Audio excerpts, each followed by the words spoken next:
It's almost unbelievable, but it seems as if it's true. Folks, we are going to show you side-by-side comparisons of Andor and Zack Snyder's Rebel Moon. It now looks like Lucasfilm stole from Zack Snyder. At the same time that the legacy media is declaring that Andor Season 2 is the greatest thing they've ever seen from a galaxy far, far away.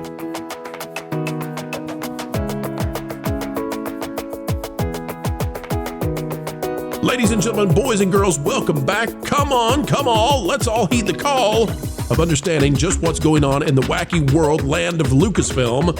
And just when you think they can't do anything more, they keep on going. They open the door to loco crazy once more. Folks, as we get ready to dive in, consider clicking the like button. We'll tell you what Kathy's up to, as well as Tony Gilroy. Ladies and gentlemen, take a look at this. From Mexican Iron Man, it's Andor. Hey! Hey, culture loves it when we do this. Folks, there's a question now about whether or not Andor ripped off Zack Snyder's Rebel Moon.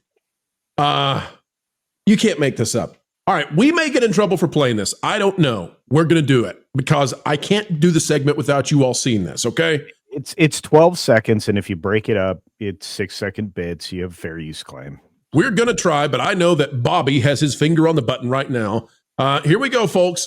Take a look. The top is Rebel Moon Part 1 Director's Cut. The bottom is Andor Season 2 Episode 1. We're going to pay attention. Did Star Wars rip off Rebel Moon? Here we go. There they are. They're happy. Yep. Same thing. I mean, this is rather identical so far. Culture, I'm trying your strategy here. Can I click it again, Culture? I'll just say that this is very similar and then say go. Okay. All right. Down to the second. The ship's up there. The sky is gray. Is everybody with me on this? I mean, the blocking is almost exactly the same. Right, and all the leaves are brown. I mean, just all the leaves are brown. By the way, all we can say is that the dude is looking at the sky in Rebel Moon, and in Andor, he's turned away. But other than that, it's the creativity. Same thing. Same exact thing. And you've got a Latina looking the same way. That's right. She's an undocumented migrant in Andor. There's a lot more diversity in that shot, but it's fine. Despite the claims that Andor may have ripped off a streaming show that definitely didn't need anybody to rip it off, Dexerto is saying this from Chris Tilley. Andor Season 2 shatters record for Star Wars TV shows and movies. Well, what record would that be? Because that's not necessarily a good thing. It could be a negative. So what is it? Here's the article. Andor Season 2 is finally here, and the concluding batch of episodes have set an impressive Star Wars record. Andor is a series that goes where other Star Wars shows and movies fear to tread, also known as involuntary reproduction acts, as it deals with the terrible personal cost of participating in a revolution. We first meet Andor Cassian, don't care. Next paragraph. Andor Season 2 completes, don't care. Continue on. Andor is now the highest rated Star Wars movie or show on Rotten Tomatoes. Wait a minute. Shatters record. Highest rated Star Wars movie. Oh, what? That's the record? Yes, ladies and gentlemen, take a look at this. Rotten Tomatoes. The headline, the shattering record. Maybe we could call it clickbait. I usually like Deserto, but Andor Season 2 with the critics on Rotten Tomatoes has a 99% score, beating Star Wars A New Hope, beating The Empire Strikes Back, and beating The Mandalorian. There you go, ladies and gentlemen. At least there's one comeuppance, and that is that The Last Jedi has fallen yet again with the critics, ever more out of favor. But Season 2, it's a big I declare bankruptcy. Do you really, sir? Look, you can review bomb things both positively and negatively. Would you like to say that perhaps that was review bombed? maybe review exalted by the critics in a way that's not organic. I don't know. I declare bankruptcy. So, Culture, let me go to you first because you've watched it, you've struggled through it. Culture, here's the question for you. This is a show that, as we just showed, appears to have ripped off Rebel Moon. And I don't know if you heard about this, but Rebel Moon was not highly viewed. I don't know if you know that. But Rebel Moon, it ripped that off. That was what it looked up to and stole its filming, it's blocking everything. Culture, the critics love that sort of thing. They do. I've never seen such great use of $685 million in my life. Forced intimacy is definitely something that belongs in your Space Wizards for kids. And aside from the scene they ripped off, because I don't even care. Rebel Moon was hot garbage beginning to end. So we had to have, of course, director's cut extended versions of everything. I'm just the quality of the cinematography is the only thing I can compliment aside from things being in focus. Other than that, it was terrible. And the storyline was you're basically having, and this is not Gilroy's. Well, yes, it is Gilroy's fault. The story was any sci-fi thing or any political intrigue thing. And it was based in what looked like Battlestar Galactica architecture, and Star Trek mind,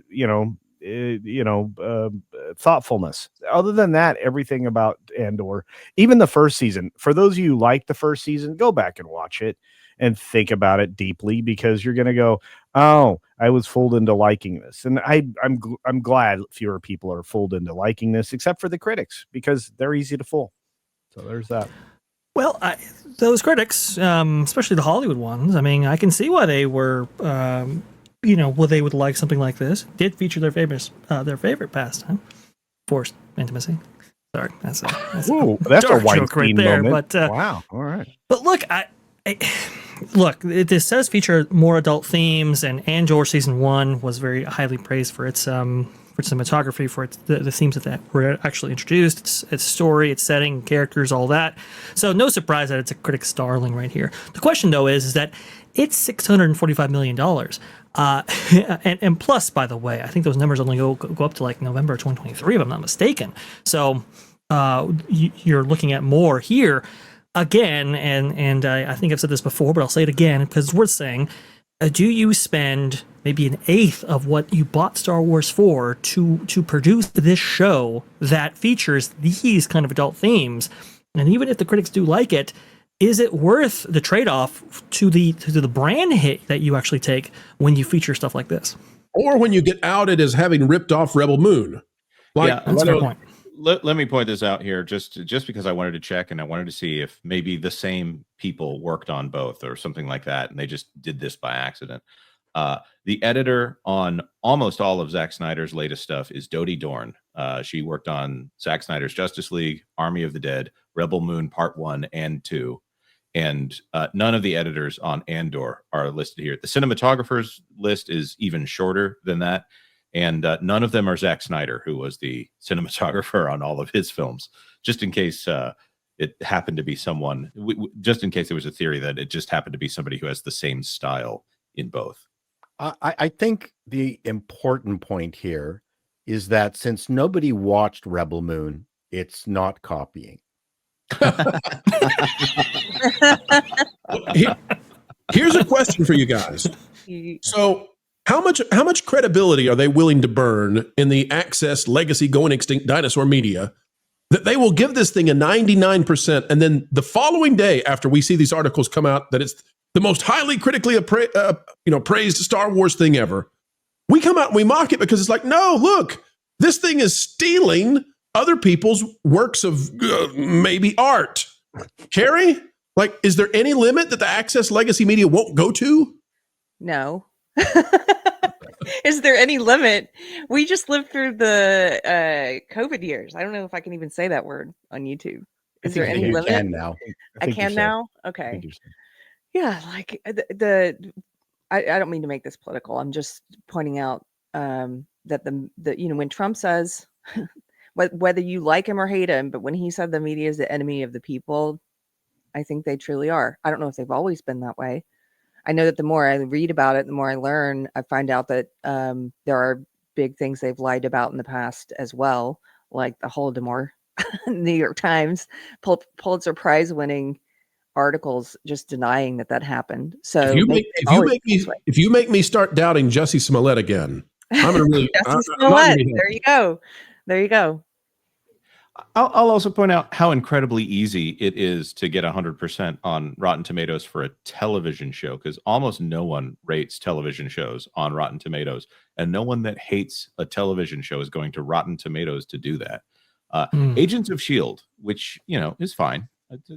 Above average. It was of a style of its time. That was the highest rated quote unquote MCU property for a very long time, even though it wasn't technically in the MCU. That was at 100% for years because it had 3, maybe 4 reviews on it. So this is the tallest midget award, which Disney goes for all the time. It's gonna be one of those days, eh?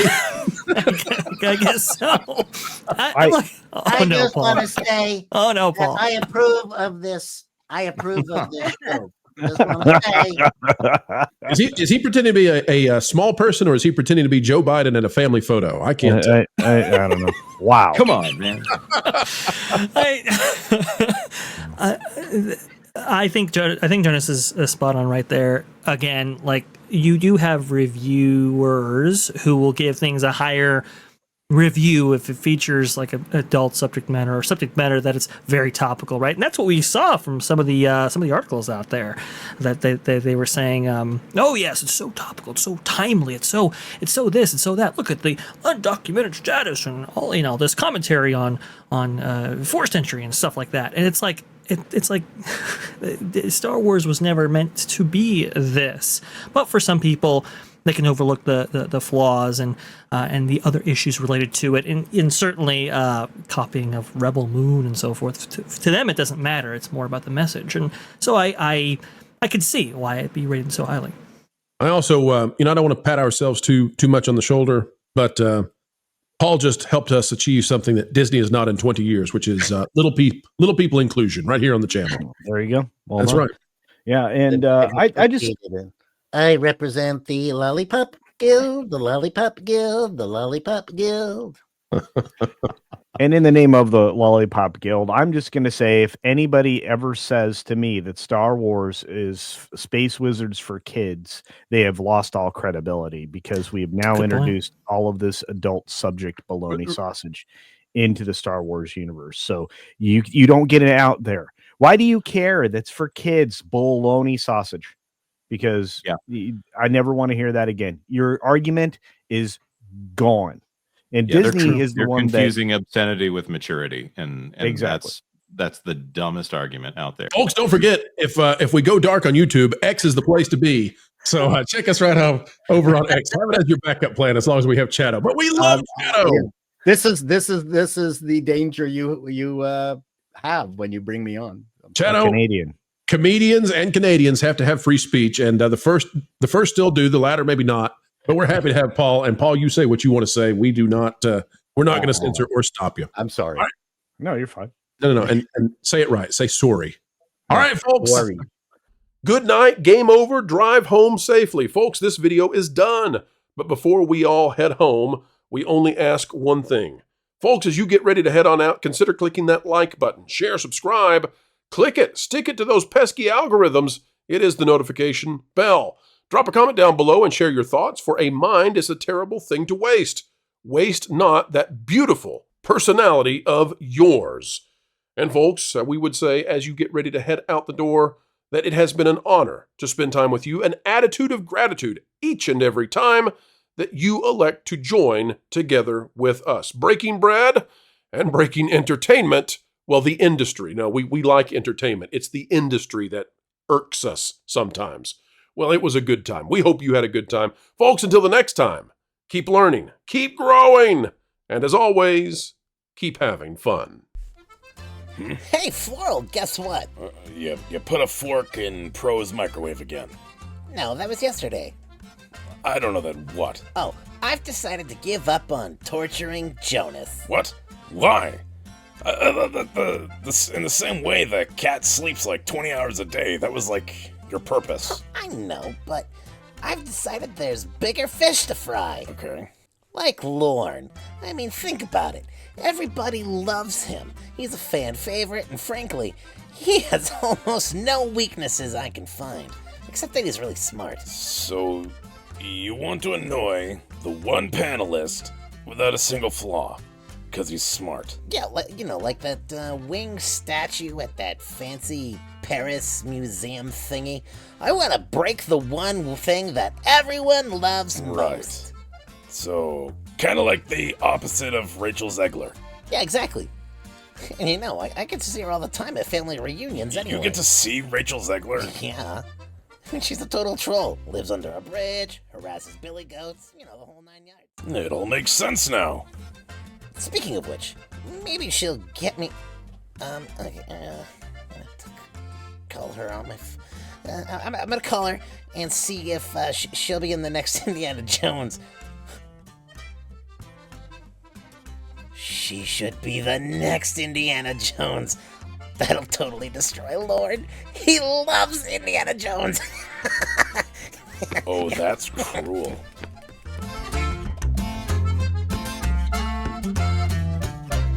Hey, Rach. I've got a cool idea for you that involves a whip and snakes. I love that description. It's perfect. I know, right? Weird, as we always say.